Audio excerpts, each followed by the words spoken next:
Imagine this. What if plants could grow 50% faster just by giving their roots a tiny electric boost? Sounds like science fiction, right? Well, scientists in Sweden have actually done it.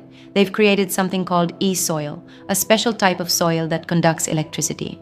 But here's the twist, it's not real soil, it's designed for hydroponics, a way of growing plants in water instead of traditional dirt. Normally, hydroponic farms use materials like mineral wool to support plant roots, but that's bad for the environment. E-soil, on the other hand, is made from cellulose and a conductive polymer, eco-friendly and safe. So, what happens when you give plants a mild electric charge through this soil? In their experiment, barley seedlings grew 50% bigger in just 15 days. The scientists don't fully understand why yet, but they think electricity helps plants use nutrients like nitrogen more efficiently. And the best part?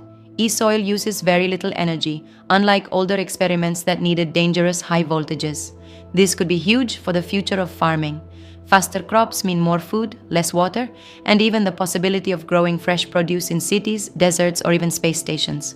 It won't solve all the world's food problems, but e-soil shows us one thing clearly. With science, we can find creative ways to feed the future. So, what do you think?